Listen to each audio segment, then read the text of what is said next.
بسم اللہ الرحمن الرحیم الحمد للہ رب العالمین والصلاة والسلام علی اشرف الانبیاء والمرسلین۔ نور الزا کے اسما کا سلسلہ ہمارا جاری و ساری ہے اور ہم جنازے کے احکام کے متعلق پڑھتے آ رہے ہیں۔ آج بھی قبروں کے متعلق یعنی قبروں کی زیارت کے متعلق ہمارا سبق ہے۔ یعنی قبر کی اوپر بیٹھنا، اس حوالے سے بھی مسائل بیان کریں گے۔ تو شروع کرتے ہیں۔ کہتے ہیں فصلاً فی زیارت القبور، قبروں کی زیارت کرنے کے بارے میں فصل۔ تو یاد رکھیں اہل سنت والجماعت کا یہ عقیدہ، یہ نظریہ ہے کہ نیک سالک بزرگوں اور اپنے عزیز و اقارب کی مزارات پر جانا اور وہاں پر جا کر ایصال ثواب کرنا یہ جائز ہے، مستحسن ہے، اور جو ہم ایصال ثواب کرتے ہیں وہ ان تک پہنچتا بھی ہے۔ احادیث بھی اس پر دال ہیں، قرآن پاک کی آیات بھی دلالت کرتی ہیں۔ تو یہ آپ اجابت السائلین کے لیکچر چینل پر موجود ہے، تو وہاں آپ اس لیکچر کو بھی سماعت کر سکتے ہیں وضاحت کے ساتھ۔ ٹھیک ہے، بہرحال یہاں پر سبق شروع کرتے ہیں۔ کہتے ہیں ندوبا زیارتھا للرجال والنساء علی الاصح، مردوں اور عورتوں کے لیے قبروں کی زیارت کرنا اصح قول کے مطابق مستحب ہے۔ یاد رکھیں کہ یہاں پر یہ جو مستحب قرار دیا گیا ہے عورتوں کے لیے بھی، تو عورتوں کے لیے فی زمانہ اجازت نہیں ہے کہ وہ قبرستان جا کر اپنے عزیز و اقارب کی مزارات پر حاضری دیں، اور اسی طرح جو بزرگان دین ہیں، جو اللہ کے نیک سالک بزرگ ہیں، ان کی مزارات پر جانے کے لیے بھی عورتوں کو منع کیا گیا ہے۔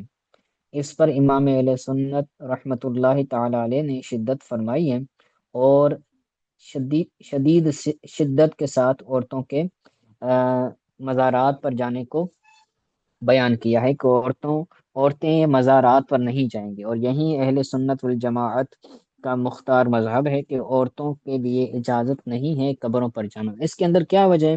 مرد جا سکتے ہیں، عورتیں کیوں نہیں جا سکتی؟ تو اس کی علماء کرام نے وجوہات ارشاد فرمائی ہیں کہ جو عورت ہوتی ہے نا، وہ ان کی دل جو ہوتی ہے وہ مردوں کے مقابلے میں نرم ہوتی ہے، ان کے اندر رقت قلب ہوتا ہے۔ ٹھیک ہے، تو جو عورت ہوتی ہے وہ مردوں کے مقابلے میں رقیق القلب ہوتی ہے، تو جب وہ اپنے عزیز و اقارب کی قبروں پر جائے گی تو وہ آہوزاری کرنا، نوحہ کرنا، یہ ساری چیزیں وہاں پر پائی جائیں گی، تو جس سے خرافات کا بہت زیادہ مسئلہ ہوگا۔ اسی طرح عورت جب نیک سالک بزرگوں کی مزارات پر جائیں گی تو وہاں پر ادب کی جو ہے وہ حدود کو کراس کر دیتی ہیں، اور جو ہے وہ عجیب و غریب وہاں پر چیزیں پائی جاتی ہیں۔ تو ان دو بنیادوں پر، ان دو چیزوں پر علماء کرام نے منع فرمایا۔ تیسری اور چیز بھی ہے کہ عورت اگر باہر جائے گی تو پھر گناہ بھی ہوں گے، کہ عورت جو ہوتی ہے تو عورت کے اندر بے حیائی بھی ہوتی ہے بسا اوقات۔ اسی طرح جو مزارات پر جائیں گی تو پھر فسوق ہوں گے، مرد بھی وہاں پر آتے ہیں، عورتیں بھی وہاں ہوں گی، تو یہ خلط ملط ہو جائے گا۔ اس لیے علماء کرام نے مطلقاً عورتوں کو منع کیا ہے۔ ہاں، نبی کریم صلی اللہ علیہ وسلم کی مزار پر جانے کی عورتوں کو اجازت ہے۔ حضور کی مزار شریف پر حاضری دینا اس کی اجازت ہے، باقی کسی قبر جانا یہ جائز نہیں ہے۔ ٹھیک ہے، تو یہاں پر مستحب قرار دیا گیا ہے عورتوں کو مزارات پر جانا، تو یہ اس زمانے کے مطابق تھا، یعنی صاحب نور العزا کے دور کے حساب سے تھا۔ ہمارے دور کے اندر منع ہے، اور یہاں کے حالات جس طرح کے ہیں تو یہاں پر اجازت نہیں ہوگی عورتوں کے مزارات پر جانے کی۔ تو مفتہ بھی قول ہمارا ہے یہ متروک ہے۔ آگے کہتے ہیں وَيَسْتَحِبُّ قِرَاءَةُ یاسین، اور سورہ یاسین کی قرات کرنا یہ بھی مستحب ہے۔ لما ورد عنہ من دخل المقابر فقرأ یاسین خفف اللہ عنہم یومئذ، مزارات پر آ کر مردوں کا سورہ یاسین پڑھنا یہ بھی مستحب ہے، اس وجہ سے کہ جو حدیث پاک وارد ہوئی ہے کہ جو بندہ قبرستان میں داخل ہوا اور سورہ یاسین پڑھی تو اللہ تبارک و تعالیٰ اس دن سے قبر والوں کے عذاب کے اندر تخفیف فرمائے گا۔ خفف اللہ عنہم یومئذ، اللہ تعالیٰ اس دن ان قبر والوں سے عذاب کے اندر تخفیف فرماتا ہے۔ وَكَانَ لَهُ بِعَدَدِ مَا فِيهَا حَسَنَاتٌ، اور جتنی تعداد اس قبرستان میں مزارات کی ہوتی ہیں یا میت میتوں کی ہوتی ہیں تو اتنی مقدار اتنی تعداد اس کو نیکیاں ملتی ہیں۔ وَكَانَ لَهُ بِعَدَدِ مَا فِيهَا، اس قبرستان میں جتنے ہوتے ہیں اتنی تعداد کی نیکیاں ملتی ہیں اس پڑھنے والے کے لیے۔ کان لہو کے اندر جو ہو ضمیر ہے، اس مراد پڑھنے والا، سورہ یاسین پڑھنے والے کو اتنی نیکیاں ملتی ہیں کہ جتنے مردے قبرستان کے اندر ہوتے ہیں۔ مثلا 40 قبریں ہیں تو اس کو 40 نیکیاں ملیں گی۔ والا حاضر قیاس، ٹھیک ہے۔ آگے کہتے ہیں ولا یکرہ الجلوس للقراءۃ علی القبر فی المختار، قبر پر بیٹھنا جائز ہے یا نہیں؟ تو مطلقاً جو حکم ہے وہ یہ ہے کہ قبر پر مطلقاً بیٹھنا یہ جائز نہیں ہے۔ بندہ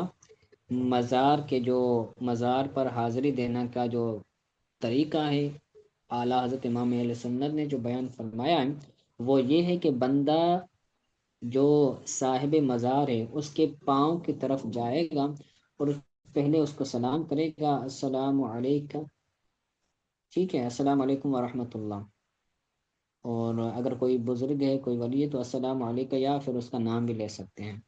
تو پاؤں کی جانب جائے گا، پھر جو ہے وہ سلام کرے گا، سلام کرنے کے بعد پھر فاتحہ وغیرہ پڑھے گا اور پھر جو ہے وہ اس کو ایصال کر کے پھر واپس آ جائے گا۔ یہ طریقہ علماء کرام نے بیان فرمایا ہے، خصوصاً امام اہل سنت نے۔ اس کے اندر جو بوسہ دینا ہے، قبر کو، مزار کو بوسہ دینا ہے، تو اس کے متعلق بھی اعلیٰ حضرت امام اہل سنت کی منع موجود ہے۔ آپ نے منع فرمایا کہ بوسہ نہ دیا جائے۔ کیوں؟ کیونکہ جب ایک علم والا بندہ، صاحب منصب بندہ کسی قبر کو، کسی مزار کو بوسہ دے گا تو اس کے دیکھنے والے بھی ہوتے ہیں، اس کو چاہنے والے بھی ہوتے ہیں، تو جو بندہ دیکھے گا تو وہ جو ہے وہ بوسہ دینے کے اندر آ جائے گا۔ تو پھر یہ چیزیں چلتی جائیں گی، پھر یہ کام آگے بڑھتا چلا جائے گا۔ تو مطلقاً منع نہیں ہے، بوسہ دینا جائز ہے، لیکن منع فرمایا گیا ہے اس وجہ سے کہ جو جہلاء ہیں وہ اس کے اندر غلو کر دیتے ہیں، ٹھیک ہے۔ تو مجھے مزار شریف کے اوپر حاضری دینا، اس کا طریقہ بھی عرض کر دیا اور بوسہ دینے کے حوالے سے بھی مسئلہ عرض کر دیا۔ اب کہتے ہیں کہ مزار پر بیٹھنا جائز ہے یا نہیں؟ تو مطلقاً بیٹھنا جائز نہیں ہے۔ یہاں پر جو مسئلہ لکھا ہوا ہے یہ مفتہ بھی نہیں ہے۔ کہتے ہیں لا یکرہ جلوس للقراءۃ علی القبر فی المختار، مختار مذہب کے مطابق قبر پر قرآن پڑھنے کے لیے بیٹھنا یہ مکروہ نہیں ہے۔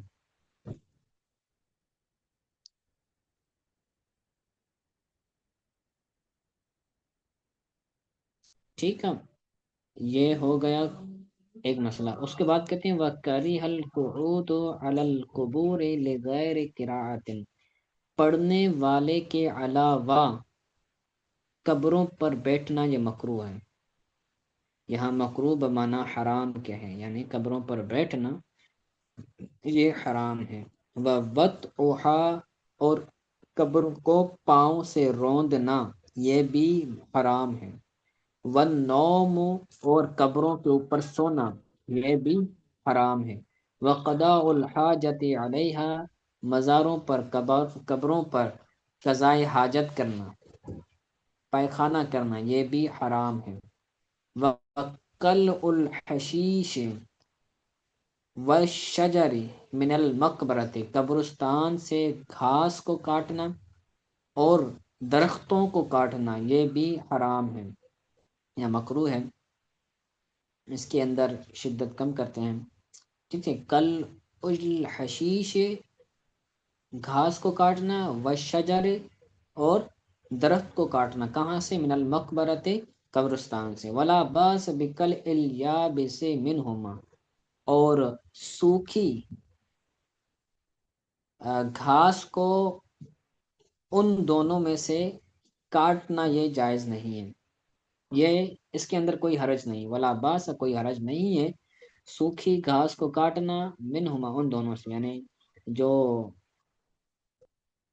گھاس ہے تو گھاس کے اندر ایک ترگاش یعنی وہ جو سرسبز ہوتی ہے تو اس کو تو نہیں کاٹا جائے گا، لیکن جو سڑ گئی ہیں تو اس کو خشک کو کاٹ سکتے ہیں۔ اسی طرح جو درخت ہیں وہ درخت اگر خشک ہو گئے ہیں، سکڑ گئے ہیں، تو وہ درخت جو ہے وہ اکھاڑ سکتے ہیں، ان کو نکال سکتے ہیں۔ اس کے علاوہ جو سرسبز درخت اور گھاس ہے تو اس کو نہیں اکھاڑا جائے گا، ٹھیک ہے۔